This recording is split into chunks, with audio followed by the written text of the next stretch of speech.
Hola. So we've spoken about different aspects of the GCSE Edexcel Spanish speaking exam and looked at the read aloud, which is the first part, the role play, which is the second part, and I want to focus on now with the third and final part, which is your picture task, which is followed on with general conversation. Now, I'm not going to go into too much detail about the broader general conversation, which can last between sort of 5 and 5.5 minutes, because I've already done lots of videos running through all those themes and making sure you can understand the range of questions you might be asked on personal world, lifestyle, well-being, my neighbourhood, media technology, studying and my future, travel and tourism. So just know that you will need to describe a picture. You'll have two different pictures, and you'll need to choose between those and prepare your responses to one of them. You'll also have two follow-up questions about that once you've described it, and then we'll get into the general conversation. So and you get asked in advance. You'll have a choice of two different themes, and you pick one of those on which to get familiar with the range of questions that you could be asked and your responses to them. So there's plenty of opportunity to get yourself well prepared before your exam. Now, I'm just going to focus in on when you're describing the picture, what sort of thing might you be saying? So you get some preparation time. And during your preparation time, try and plan exactly how you're going to describe the picture you've selected. When I talk about plan, you've got the P in plan, describing the people. Who can you see? What can we say about that? You've got the L of plan, which is the location. Where are they? You've got the A of plan, which is the activity. What are they doing? And making sure that you then, the N, now checking carefully that everything is accurate that you've written in your plan. So let's just run through some of the things you could say. When you're describing the people, you might be certainly the key thing you need to have is verbs. So you want to make sure that you're developing your answer saying at least three verbs in there, such as there is or there are, I, or you can see, se puede ver, or I can see, puedo ver, for example.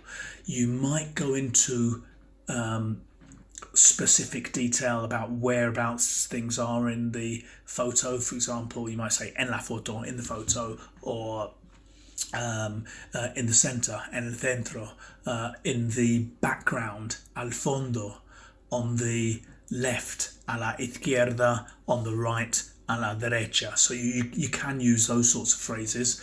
In the foreground, en primer plano, in the middle ground, in the en segundo plano, but you don't have to go into all that sort of detail. Certainly, you want to make sure you can describe things such as a boy and a girl, un chico, una chica, or two boys, dos chicos, two girls, dos chicas, a man and a woman, un hombre y una mujer. You might go into specific detail like a disabled person, una persona con discapacidad, or you might mention lots of people, mucha gente. You might mention lots of boys, lots of young children, for example, muchos niños, lots of young girls. Muchas niñas if they're all female and not and not all male or not mixed. Lots of adults, muchos adultos, lots of students or pupils, muchos alumnos. So you can use lots of language like that. You can express your opinion. I think that it is. Creo que es. For example, I think that it's a family. Creo que es una familia. I think it's a couple. Creo que es una pareja. I think it's a group of friends. Creo que es un grupo de amigos. Again, when you're describing the people, make sure you've got at least 3 verbs in there, even if you're repeating the same verb, even if you're saying I, un hombre, I, una mujer, just make sure you're getting in 3 sets of verbs as a minimum. What else is worth mentioning there?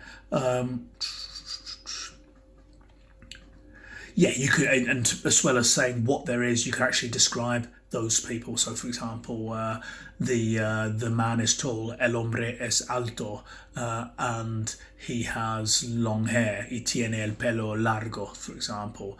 The girl is wearing black trousers. La chica lleva pantalones negros, for example. Then the next thing, once you've described the people, you want to make sure you can give good detail about the location. Whereabouts are they? So again, you could express your opinion using phrases like I think that, creo que, pienso que, me parece que, it seems to me that, me parece que, I would say that, diría que. So they're nice phrases you can get in at the beginning because they include verbs.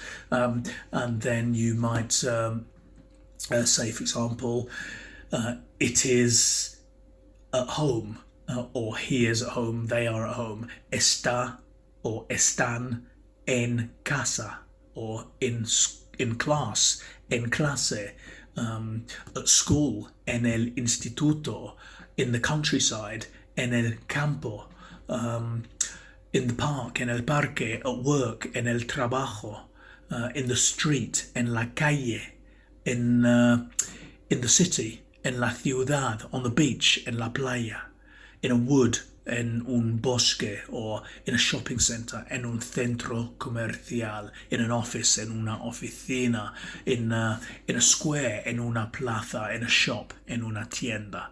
So just make sure you're familiar with a range of places that you can say where you think the people are.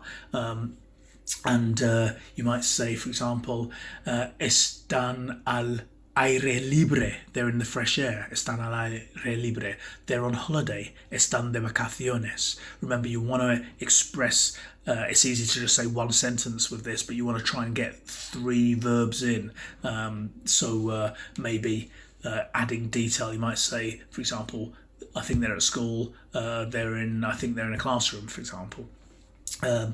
You might say it's summer or it's winter. Es verano. Es invierno. That's it's winter. Es invierno. Since it's sunny. Ya que hace sol. Or since it's snowing. Ya que nieva, for example. So once you describe the people, once you describe the location, you want to describe the activity. What are they doing? So you can say, for example, the boy in the center is eating. El chico en el centro está comiendo. You might say the teacher is talking. El profesor or la profesora está hablando. So remember, with all those verbs you're going to use here when you're talking about the activity, we'll typically use something called the present continuous. So we'll start with a word like he, she, or it is, está, or they are, están, and then with the verb you're just changing an AR verb, taking off the AR, replacing it with ando, or taking off the ER and IR, replacing it with yendo. For example, he is learning, está aprendiendo. He is listening, está escuchando. She is playing, está jugando. She is reading, está leyendo. what other verbs? Working, trabajando, doing, haciendo, using, usando, smiling, sonriendo. They're always smiling in these photos. So están sonriendo. They are smiling is a great one to know. They're having fun. Están divirtiéndose. Están divirtiéndose. That's a great one. They are going for a walk. They're walking. Están paseando. So lots of different verbs you can use there to describe your photo. Again, make sure that you're trying to use at least 3 verbs, not just 3 verbs across the whole thing. 3 verbs to describe the people, 3 verbs to describe the location, 3 verbs to describe the activity as a minimum to make sure you can get the highest marks possible when you are describing your picture. And then make sure you know how you can respond to all the types of follow-up questions that you might get about the overall theme that the picture is linked to. What else is worth mentioning? If you really struggle with the idea of forming the present continuous, for example, he or she is dancing, está bailando, then instead of taking off the AR and replacing it with ando, what you can do instead is you can just use the present simple form of the verb. So for example, he or she is dancing could just be baila, or in the they form, bailan. Same thing with he or she is drinking, instead of está bebiendo, remember to take off the ER and replacing with iendo. If you find that too difficult, then just use the present simple, which would be bebe or beben for they are drinking. Bebe, he or she is drinking. So again, just some alternatives as ways of expressing things. What else?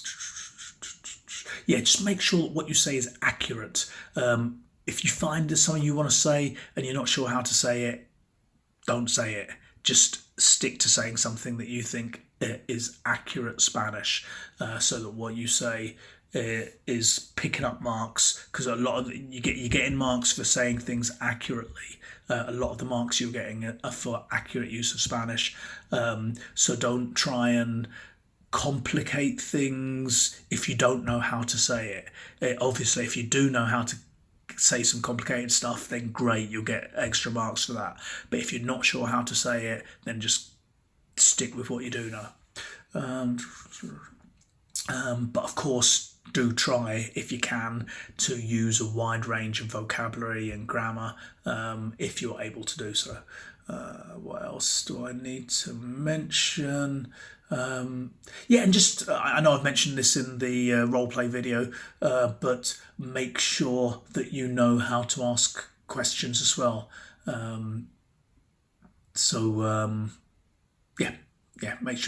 Make sure you can ask questions as well as answer. Okay, that's enough for today. Hasta luego.